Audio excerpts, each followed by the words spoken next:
I would like to take the opportunity to just give a few facts and figures about Reifenhäuser. Some of you might know, maybe some don't. So if we talk about Reifenhäuser, it's a fairly old company. We were founded 1911, and we had a good and long history. We are a family-owned business, and this status will remain, absolutely. We have a very clear dedication, because everything that Reifenhäuser is doing is machine building, yes, and it's always extrusion technology. So we call ourselves the extrusioniers. More figures, we have 1,600 extrusioniers, and our turnover is 500 million plus. But maybe most important information is the company is financially very strong and independent. With this strong situation, we are also in a position to do, if it fits here and there, an acquisition as we did last year and the year before. When we talk Reifenhäuser, it's a basis of our business are three columns. The first column, and the biggest, is extrusion lines. Extrusion lines, here we have our blown film technology, our cast sheet and coating, and our spun bond technology. Next is extrusion component, and this extrusion component business is something we had already, but we did launch last year, and we are going to invest really big money, and we foresee a very strong market there. And third column is digital solutions. And last session we somehow talked about it.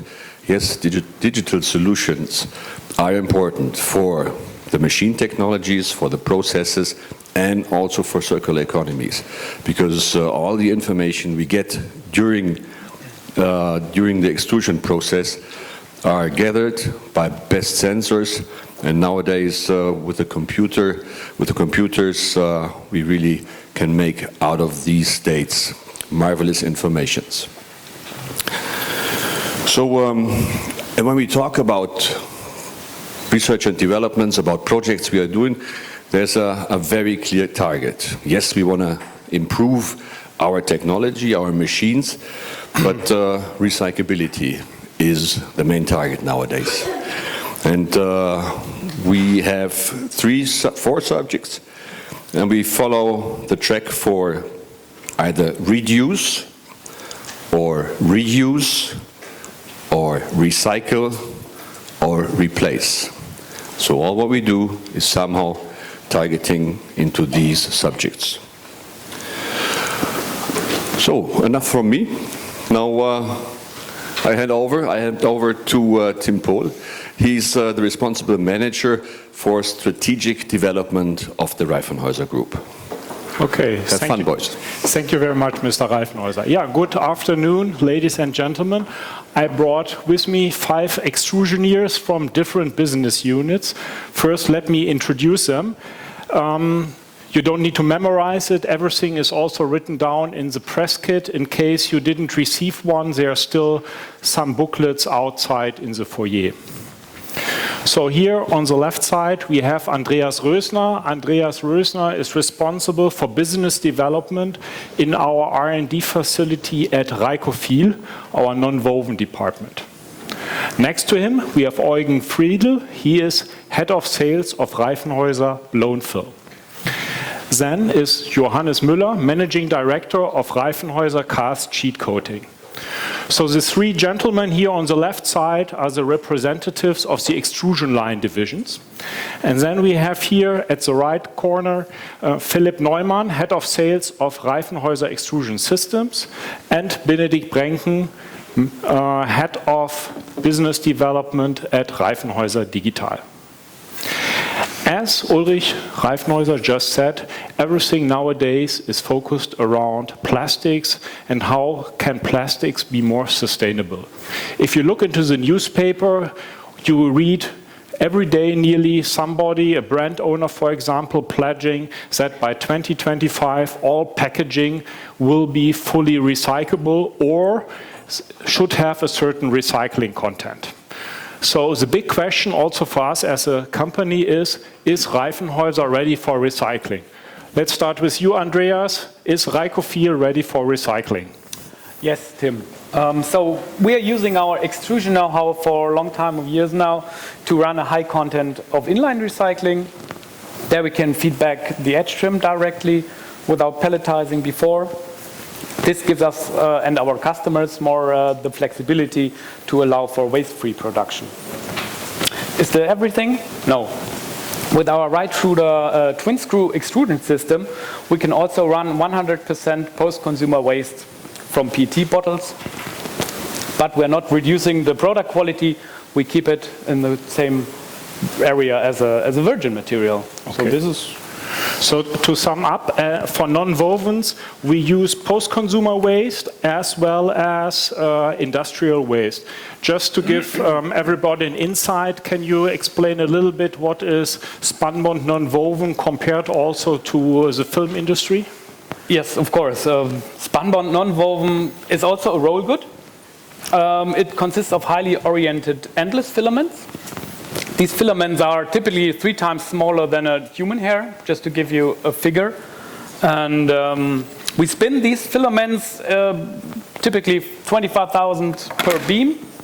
At the same time, these filaments are drawn with air, laid down homogeneously, so give a good coverage.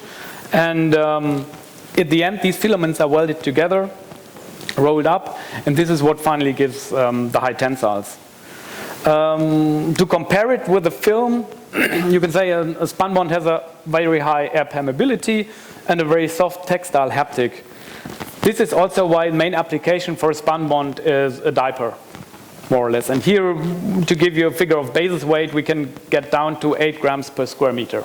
Okay, so we get, at non-wovens, we get a breathable, somehow soft, touchy, well-performing material. Is it at all suitable for packaging? For example, if I pack liquids in it? First of all, the diaper is more or less a packaging good because it protects.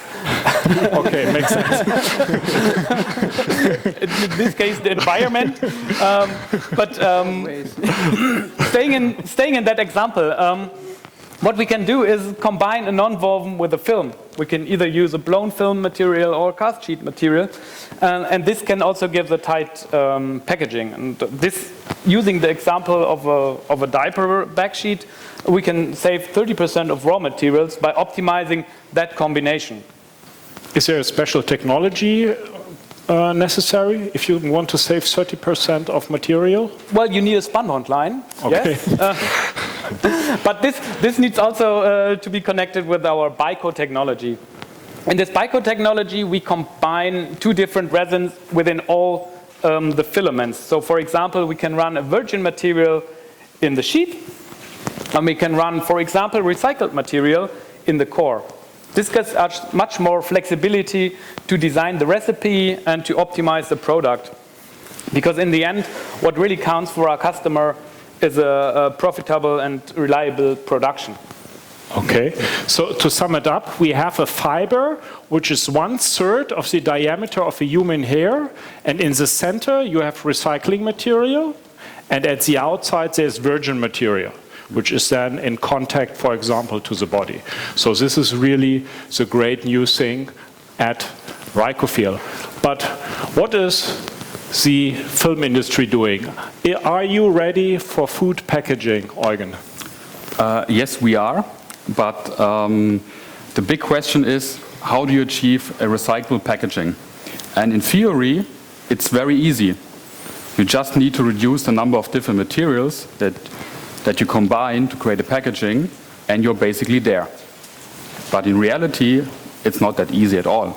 Because the reason why you are using these different materials in a combination is different materials have different properties which are required to protect the food inside the packaging. A very typical example of these days is the stand-up pouch. I brought an example here. I guess everybody of us has seen that or is using that at home. The stand-up pouch typically consists of a PET, which is reverse printed, and then laminated against a PE, which forms the sealant basis of that. And the combination of PET with PE makes it difficult to recycle.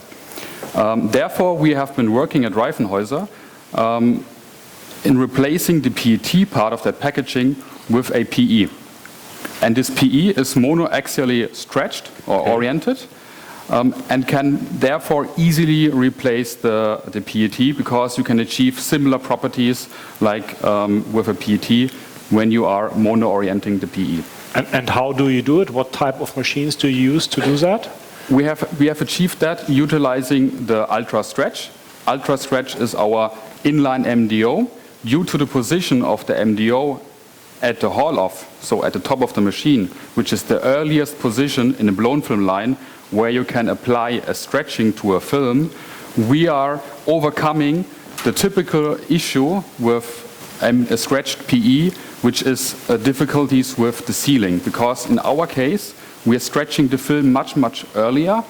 The film has much more time to relax, and therefore it doesn't create this typical sealing issue, and thus we can replace a PET very easily with a PE that is stretched. Okay, to sum it up, normally this pouch consists of two materials, a PET at the outside to give the stiffness, and a PE, multi-layer PE film at the inside. And the new thing from Reifenhäuser is that also the outside is a PE, so you get a mono PE pouch that is recyclable.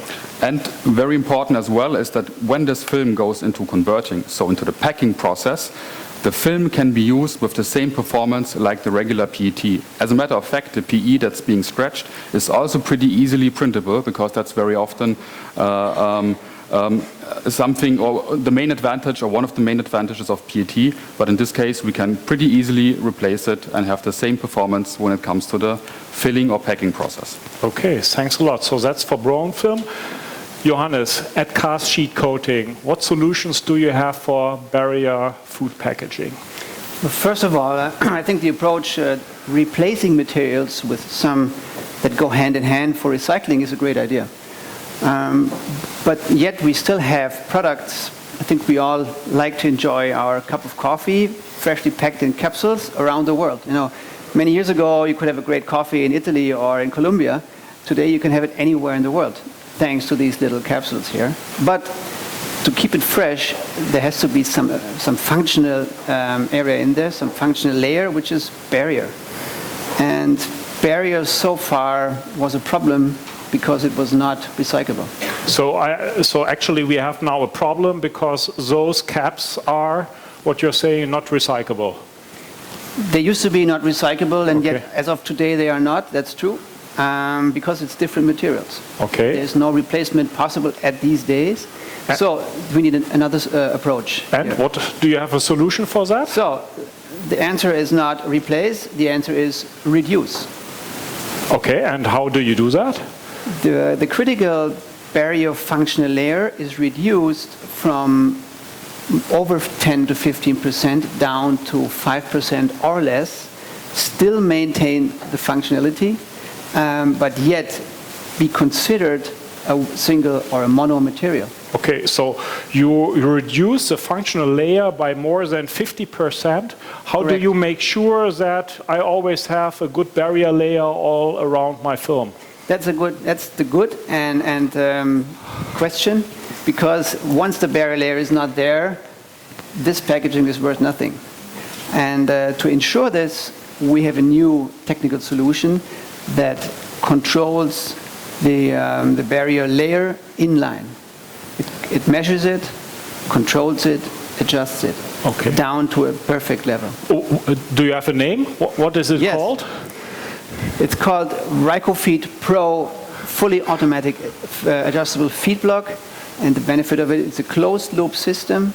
So actually, you have the best operator within itself in the system in a 24/7 scale. Okay, so help me. So 95% is PP or PE? PP? 95% is PP. Okay. And the barrier layer in that case is EVOH. Okay, and that is compatible to the PP if I want to make a new film out of it. Absolutely. So I can mix it into one layer and make a new multi-layer film, for Absolutely. example, or a bag or something out of it. Yes. Okay, that's great.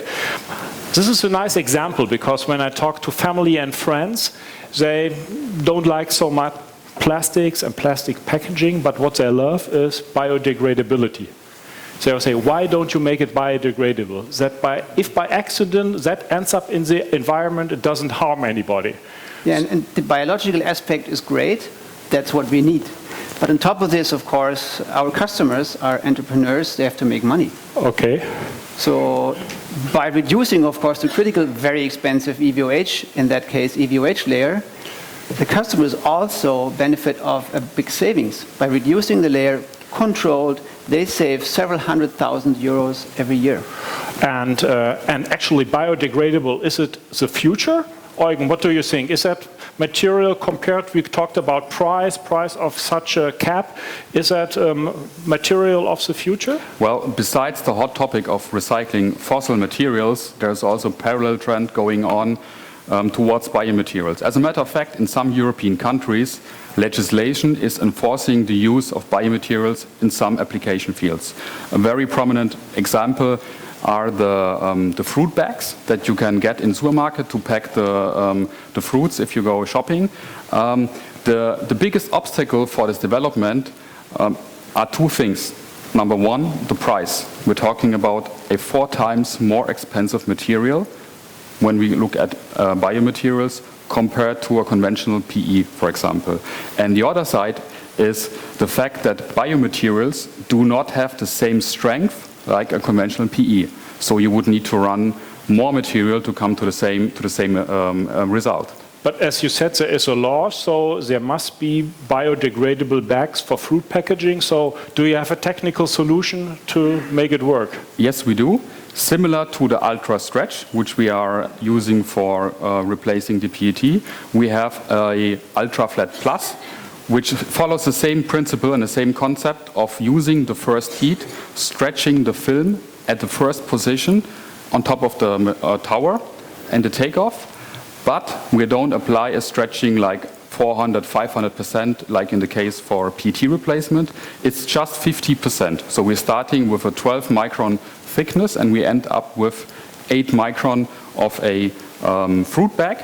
And with doing that, we're reducing the amount of material that's being used, and with the stretching that we are applying to the film, we are increasing the mechanical strength dramatically, and this allows the supermarkets to replace the typical PE-based bag with a bio bag and fulfill the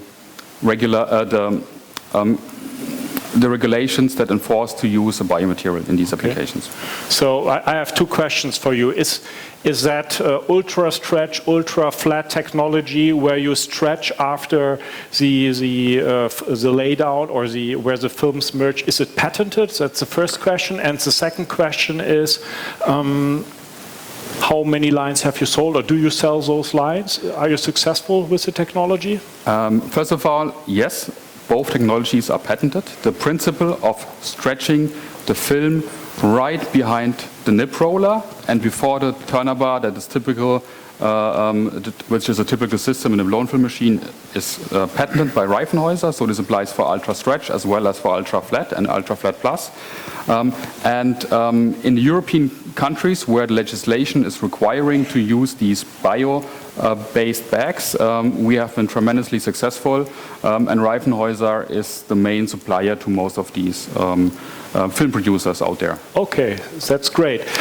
Tim, sorry, I would like to add one more thing. Of course, go ahead. Because being able to easily produce the biomaterial is one thing. The other thing is what happens when the film comes from the blown film machine and goes onto the backmaking, into the processing, because we at Reifenhäuser are also thinking about what comes afterwards. So usually if you change a material, you have to look into the converting process and apply a lot of adaptations. In this case, it's not necessary. You only need to adjust the temperature because biomaterials have a lower melting point than a PE, but that's it. The film runs as smooth and as efficient as any regular PE film on a backmaking process, so there is the same efficiency, no loss in yield or anything like that when it comes to the film produced with Ultra Flat Plus. So, ladies and gentlemen, what you see, we don't only think in our machines, but we also think in product design and what happens down the road. Are there any interesting products coming from our lines that use biodegradable material, for example, in non-wovens, Andreas? Yes, so our lines, several biodegradable resins can be converted into very nice non-wovens. We show that regularly at our Rakofield Technicum, which is, by the way, the largest extrusion technica in the world. The question is, with biodegradable materials, is green and profitable production possible? And what is your answer? I can give the answer that our customers are already producing biodegradable materials, not only in the hygiene business, but also in the food packaging area. Here I can name the example of a coffee pad. And so, yes, it's possible. Why is it possible? Because a non-woven can reduce the basis weight due to its high strength and gives a lot of resin savings. To give future, let's say, ideas, we are always open to discuss with our interested customers their specific product requirements and develop together with them their specific product to be also profitable in the future. Okay. Now you talked shortly about the hygiene business. Is there something like a biodegradable diaper?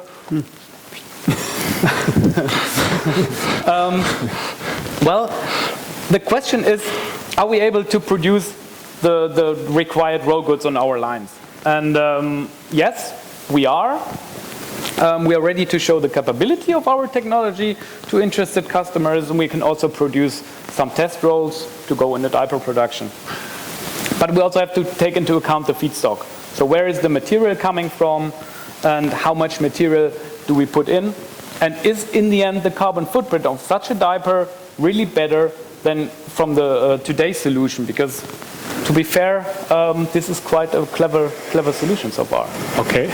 So to sum up, we have extrusion lines which make products that are recyclable. We use old material, post-consumer, post-industrial material, and of course we use biodegradable material. So you see there are new materials on the market, and the question is, gentlemen, do I always need a new extrusion line for that? Philip, you. Of course not, Tim. We from Reifenhäuser Extrusion Systems, we offer solutions for updating existing extrusion lines from any supplier to changed production conditions. For example, for the processing of biodegradable raw materials. Okay, how do you do that? For this we have different possibilities. The first one would be that we exchange the plasticizing unit, that means the screw and the barrel of the existing extruder. Or we can also exchange the complete extruder. So we kick out the old extruder, we put in a Reifenhäuser either single screw extruder or even the co-rotating twin screw extruders called Reitruder, in order to allow our customers the energy efficient economic processing of biopolymers. Okay, so this is for the hardware side. So if somebody has a 10-year-old, 20-year-old extrusion line, he can upgrade the hardware to new materials. What about the software, Benedict? Are we able to boost every old extrusion line into Industry 4.0 or something similar? Short answer, yes, Okay. we are. That's what we call the digital retrofit. And the best thing, everything we need is this little box. Okay, let me start. This is our Iot Gateway. With this gateway we can connect all of our Reifenhäuser lines no matter if you're talking about spun bond, blown film, or cast lines. We also can connect other lines from, for example, competitors. So what I understand, this is all your know-how here in this box. That's all I need. And Well, now we would need some of our colleagues. As you mentioned, know-how, as a matter of fact, is very important here. But maybe let's come back, because you just mentioned boosting into the digital age. I mean, what do we mean when we talk about digital age? And to make it quite easy, there are just 5 core questions you should keep in mind when we talk about digitalization. 5 core questions that our customers have to answer. First of all, how is the operation of a line in the future? You know, machines becoming more and more complex. How do I come from data to information, and that in real time? How to ensure product quality and system availability around the clock? How can I integrate myself securely into existing systems and infrastructure? And last but not least, how do you quickly raise new and so far undiscovered potentials based on data analytics or data science? And do you have the answer for those questions? That's the reason why I'm here. Yes, we have. This is our approach. What we showed last K is our vision, the Reifenhäuser digital business platform. And so far, yes, we have a bunch of different digital services so far developed, and with these services, our customers are able to benefit from digitalization. Can you name some benefits that our customers have? Yeah, I mean, we are talking about sustainability at the moment. I mean, we all know it's mainly about waste reduction. But if we talk about waste reduction, it's you should know where and when waste takes place. And here, for example, comes our performance cockpit into place, where you have individualized key figures and performance indicators to identify, for example, weak spots in your process. Okay, that's interesting. So what we just heard, we have new technology, we have components, we have hardware, but of course our core business is still to sell extrusion lines. And the world around is turning, also in Asia. Johannes, you're traveling a lot, especially in Asia. What is there, the trend? What are our customers and people in the plastic industry thinking? What is the future of extrusion? The future of extrusion goes hand in hand with many packaging products, of course. And not only in Asia, but around the globe, we see more requirements for single-use material, like mono being PP, PET, and in Asia, especially Southeast Asia, also PLA, a little bit US as well. Okay, so you see a clear trend to mono lines or more mono-oriented lines with PP, PET, and PLA. Absolutely. Okay, yes. and what is your solution for those demands? Well, first of all, we see these materials to be in the packaging area, the materials of the future. Mm-hmm. So for these materials, of course, we need to give answers in form of product lines to our customers. So coming back to this, traveling, especially in Asia, I've seen customers, entrepreneurs saying, Jesus, the biggest dream of my life always ever was to have a Reifenhäuser line. And you make the dream come true. Yeah, but yes, and we're working hard on it. And he gave his own answer saying, but I know I would never get one. It's just way, it's too far away. So what's the approach here? What's new there? We take our long history of proven quality and high technical approach and pack it into a customized, on-the-spot, engineered, compact line to process these new trend materials, PP, PET, PLA. Okay, so you have a new line design which is dedicated to those future demands, and it's not for big players in the market, but it's for everybody. Yes, and that's the target. Basically two approaches. The one is the typical German approach, saying we want to make a product as good as possible. These are the engineers in us. And the other approach must be, in these new days, that we make a product as good as necessary to fulfill the need. this is exactly what we do in our smart line, product line, is having a compact machine, targeted, focus on these trend materials. Okay, so you have a German engineered line, but is it still made in Germany? Let's have a look at Philip for the components. Is everything made in Germany? Yes, as mentioned by Mr. Reifenhäuser during the introduction, we are a German machine builder. So our main production and assembling is in Germany and will remain in Germany. Because main? Can you explain that? Yeah, main means we have one exception. We actually have also a production site in the US for the production of bimetallic barrels and screws. And at the moment we are investing in the US, for example, to increase the capacity of bimetallic barrels, to be closer to our customers, to have faster reaction times, shorter delivery times, and that, of course, for an attractive price level. And are there any other investments besides in the US, or? Yes, since Reifenhäuser Extrusion Systems is one of the latest business units within the Reifenhäuser Group, where we now focus on the selling and, of course, production of extrusion components like screws and barrels, as I mentioned before, complete extruders, and at the moment also the flat dies and co-extrusion feed blocks. We increase our production capacity in Germany. We are building a new production hall.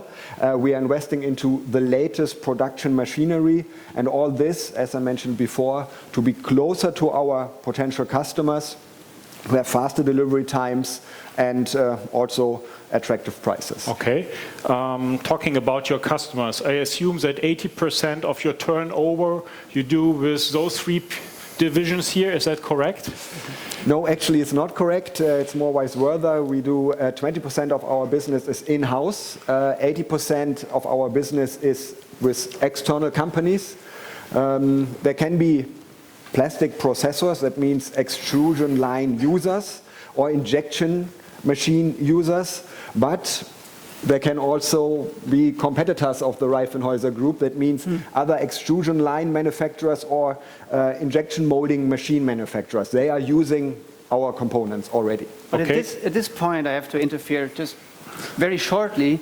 It's okay, that's business, right? I mean, but only a Reifenhäuser line has all Reifenhäuser inside, and not only part Reifenhäuser inside. So I want to highlight that the Reifenhäuser technology in our smart line, product line, is made in Germany, made by Reifenhäuser inside. Okay, so it has some salt and pepper to it, which makes it really special and gives the additional features. And all of this to a very affordable price. Okay, thanks a lot. So coming back to German engineering, I mean, at the end, Reifenhäuser is an engineering company, and I'm sure there is the one or the other gadget or an innovation that you have in your drawer and where you expect that might even be the next big thing. Eugen, you have something to say? Yes, absolutely. Yeah. Some of you might remember K2016 Reifenhäuser has set a new standard with the ultra flat and the idea of the inline flattening system integrated in the takeoff. So the same principle like ultra stretch and ultra flat plus. We have set a new standard in terms of flatness in films for converting process. We can generate up to 30% of savings when the film goes into converting. For example, you reduce the amount of glue that is needed to laminate two films together, or you reduce the amount of edge trim because of less curl or less skiing. You can increase the printing efficiency. So with that, we have set a new standard already at the last K-Show. Let me add a question, please. Last K-Show, we said that, and until now, how often do you sell ultra flat? Because of this advantage of the film in the converting process, today 2 out of 3 customers who buy a new blown film machine from Reifenhäuser choose ultra flat.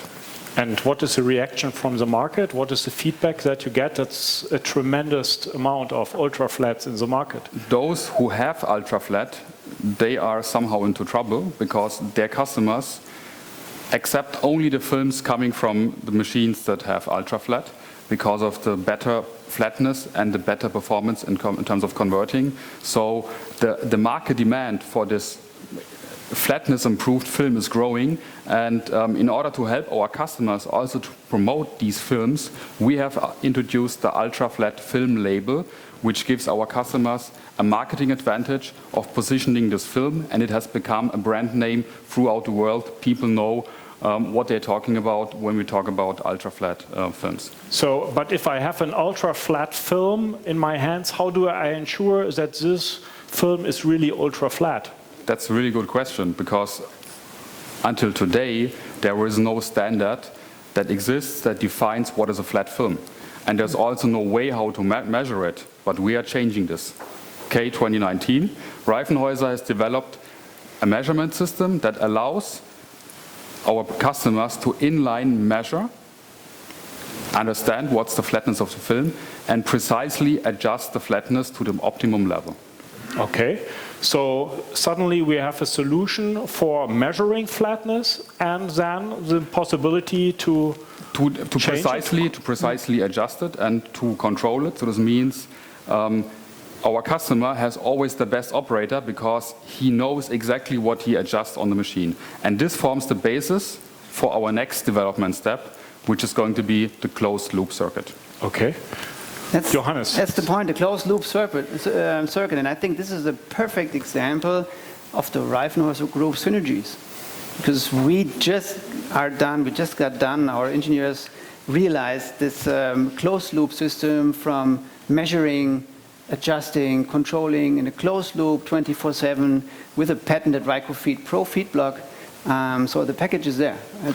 We still believe the world is flat, but we have to convince these round guys. And I think we'll, together as a team, help you very soon to do the same thing.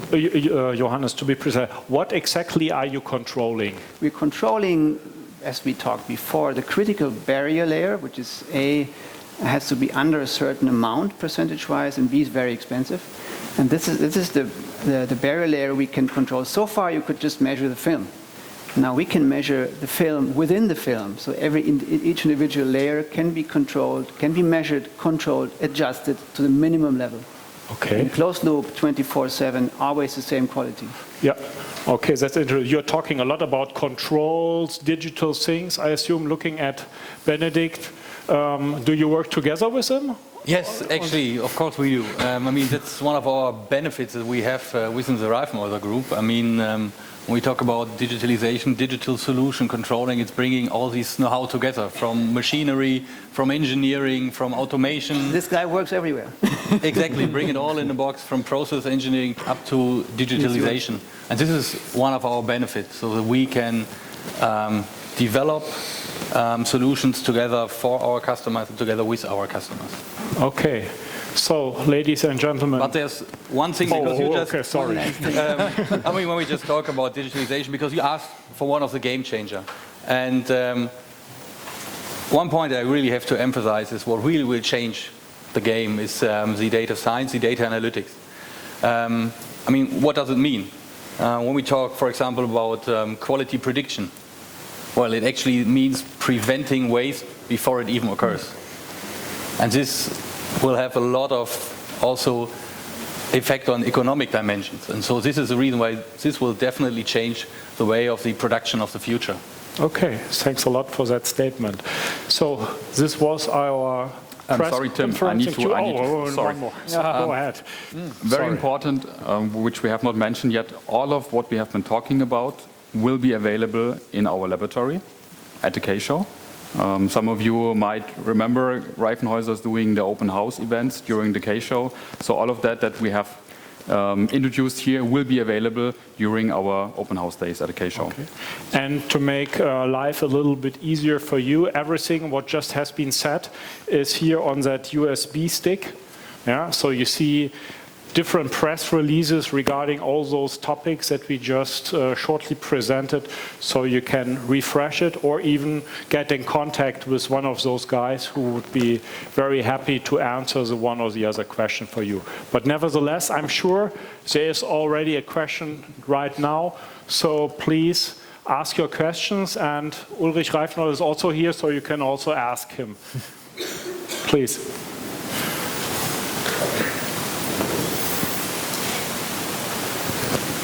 I've got two questions regarding your innovations. First is on the all-PE film you introduced in the beginning. Is it right that you use a standard grade polyethylene even for the surface, which is printable afterwards? This sounds quite unusual, so I'm asking again. Is it a standard grade or is it a special PE you need for this purpose? And the second question is on the biodegradables. Based on your experience with biodegradable processing, would you recommend a specific chemical type of biodegradables for processing, or are your processes available for a broad range of biodegradable materials? Okay, so let's start with the PE question, Paul. Well, it depends on the application, what you want to do for the all PE film. Some of them are PE only with regular polyethylenes. Some of them require special materials for the printability. Okay. I assume it also depends whether the printing is in the back side or in the front side. No? Yeah, exactly. Okay. And regarding the bio question, well, usually for the bags, the typical biomaterial is starch-based, and this can be processed like a regular PE, and there is no need to have special adaptation on the blown film line except for the ultra flat plus in order to increase the mechanical strength and to down gauge the film. When it comes to PLA, which is also a bio-based material, then the thing becomes a bit more tricky because of the material stiffness. So you need to have a specially dedicated machine for that. But also in this case, we have solutions to provide to our customers. But the mass production in terms of biomaterials, I would say, is rather starch-based. It's still starch-based. Yes, correct. Okay, thank you. Okay. Any further questions? Yes, please.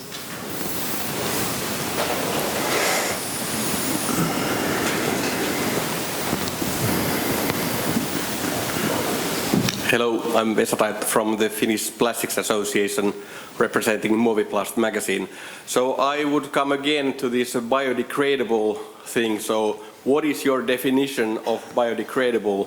Because in reality, everything is biodegradable. It's just a question of conditions, time and temperature. So I think this is something which is very confusing within industry and also confusing consumers who think that they can throw away these packages to the sea. So that's basically a question. What is your definition of it?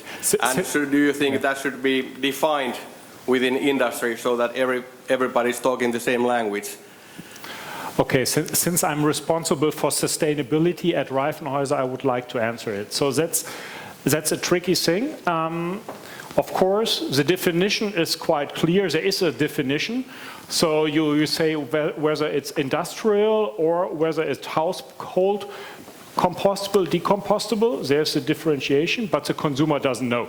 So let's say the general tendency is that actually nobody wants to have biodegradable because nobody knows where to deposit it at the end. And if he does it correctly, for example, in Germany, he throws it into the bin, which is then incinerated afterwards. So that's then the critical thing. And there's a lot of ongoing discussion around that.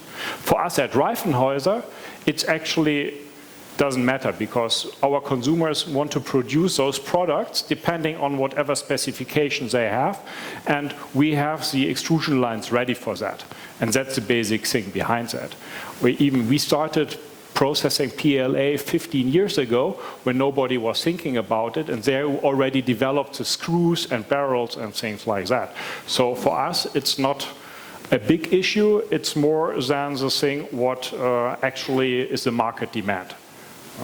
And my personal opinion is that biodegradable is more like a bridge technology until by 2025 we have full recyclable films and a circular economy going on. And that's actually, if you talk to politics, if you also go to Brussels and talk to people, biodegradable should be there for products that stay in the environment and for all other products that you collect for example, a normal bag or a cup, that should not really be biodegradable because it's very difficult to explain to somebody what to do with it afterwards. And most of the stuff you cannot put into the ground because it will also last there for 50, 80 years.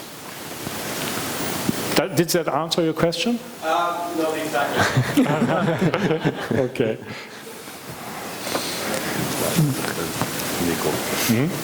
I'm already here. Yeah, biodegradable for diapers, because diapers are a huge problem in the waste stream, you know that. So this is quite interesting. Could it be possible to make a material, composite or whatever, for a diaper, so it may be composted? In general, yes, of course. It's also always a matter of what materials to combine. Because, as I mentioned, a diaper is very much engineered on the spot. You need special materials to fill certain requirements. The first surface needs to let the water get through. The second layer needs to spread the water around the absorber. And in the end, you need something to cover it and to prevent leakage. Yes, we see that there are materials which work for that, but they are on the one hand not really affordable, and on the other hand, in the end, they are not that ecologic because you need more material. Yeah, but you can throw it away. I'm but if you look, that what will be recycled. Yeah, if you look at what is inside the diaper, I'm not sure if you want to throw it around in the world. Huh? Yeah, but if you compost it and have biodegradable, this could be a really sense. That's what I said. In that application, I can use biodegradable. Yeah, I just can say more or less the same what Tim said. Huh? We are ready to do it. We have the capability to do that. We have our lab where customers can come and say, I want to run this biodegradable product for this certain application. So to sum it up, it's a system, a diaper system which is biodegradable, and you can say you can do that. No, he said our components that we use for a diaper are biodegradable. Okay. Yeah. We are doing, for example, the super absorber, you need to then use pulp or something like that different. But in theory, it is possible. The challenge is that extrusion products, by 70% of the product cost is raw material. And if the raw material price is 4 times higher, your product is minimum 3 times higher. And this is then the ongoing discussion. What our position there is, since we have a large lab and we are engineers, we like to try new materials, that we so far haven't found an obstacle why it should not be possible technical-wise. The big challenge is just to meet the price, which is also market demand driven. So again, non-wovens, yes, it's biodegradable, but not the system itself. Yeah. The whole system of a diaper. What is not our business? We deliver the spun bond, and the spun bond is biodegradable. Okay. Yeah. Thank you. Yes, please.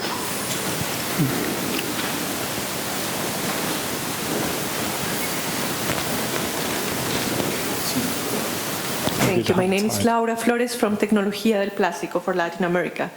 I have 2 questions. The first question is, we have been discussing about the need to improve product design, to design for recyclability. Do you foresee in the future any regulation against the use of multi-layer barrier materials, against the use of EVOH or nylon in the multi-material compositions? Machst du? Ja, kann ich machen. There's a clear, for multi-layer materials, there's a trend going on that by 90% it should be either a PE or PP, and the other 10% should not harm the 90% when recycling. Which means automatically that it's not nylon which gives you the barrier. Yeah, so it's an EVH, EVA, and so on, which you put then in because that's compatible to the polyolefins. Yeah? So I think this will, at the end, change the market, change the materials that are used. generally speaking, as far as I know about from all packaging, only 10 to 20% are multi-layer materials, and they are used in food applications. And if you would not use them, you would throw away food more often, so your carbon footprint at the end is lower. So that's why from politics side and from outer side, nobody would like to touch that. So it's the responsibility of the plastic industry, what we are, to find a solution. And that's where we are heading right now, to make sure that even multi-layer films are recyclable. Thank you. And I have another question, if possible. I'm sorry. Yeah, please.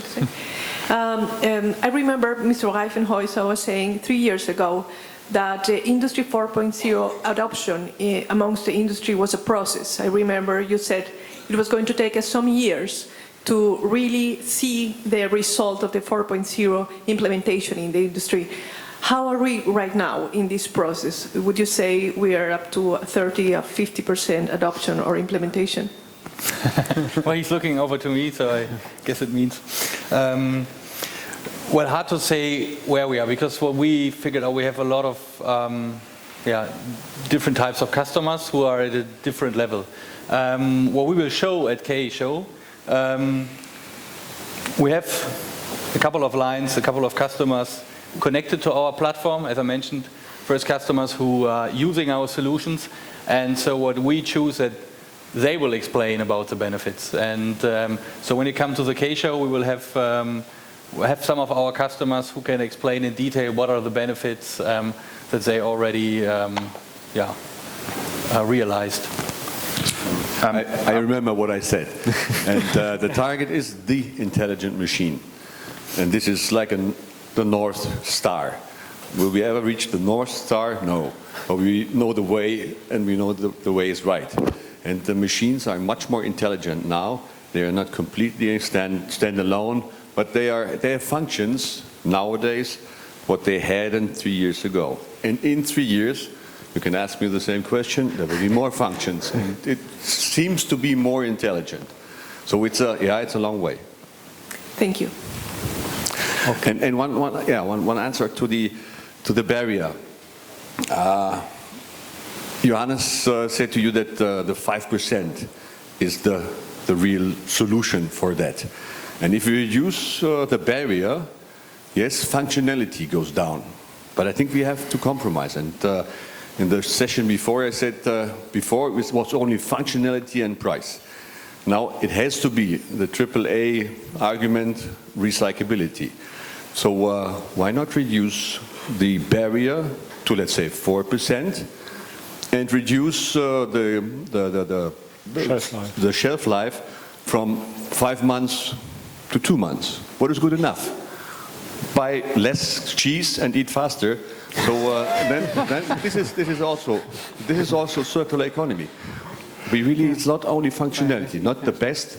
Let's look for good enough, and then circular economy is even better to achieve. So it's not only us as a machine maker, but it's the whole value chain from a brand owner to a recycler with a converter that must work together to find the solutions. And it will probably be individual solutions for food packaging, for cups, and for all the other applications, the various applications. And I'm sure some will disappear because there are better solutions, but then that's also okay, because we want to, and that's, I think, everybody here in the room agrees, we want to make sure that our planet stays that way that it is, and plastic must not end up in the ocean. Okay, we have time for one more question. Yes, please.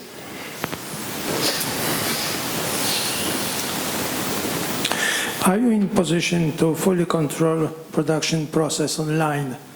In the past, you usually accepted materials during which can be used, but if we use material which has unknown properties, can owner of the machine decide himself about production, or you are in position to take responsibility for production 24 hours a day?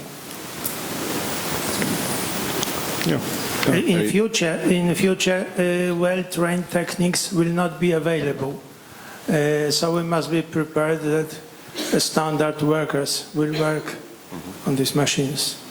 Our Industry 4.0 will take a lot responsibility and will control the line. But you said if the material is not a good material, how can we react on that? And there is a very simple mathematic, what means shit in, shit out. So if we cannot control the raw materials, then there will be no good and solid production.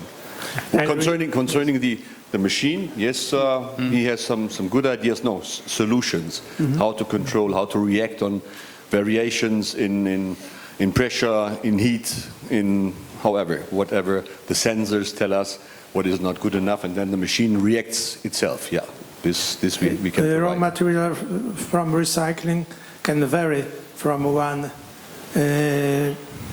ton to another ton. It's not always the same. Yeah. If it's in the range, it's no problem. But if we really talk high-tech, very, very thin film, for whatever reason, then we have to have a good quality. And if the quality is not good enough, you cannot produce the really high sophisticated plastic products.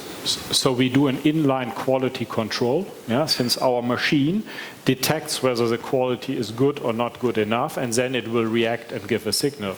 And if the quality is suddenly poor, there will be an information coming out.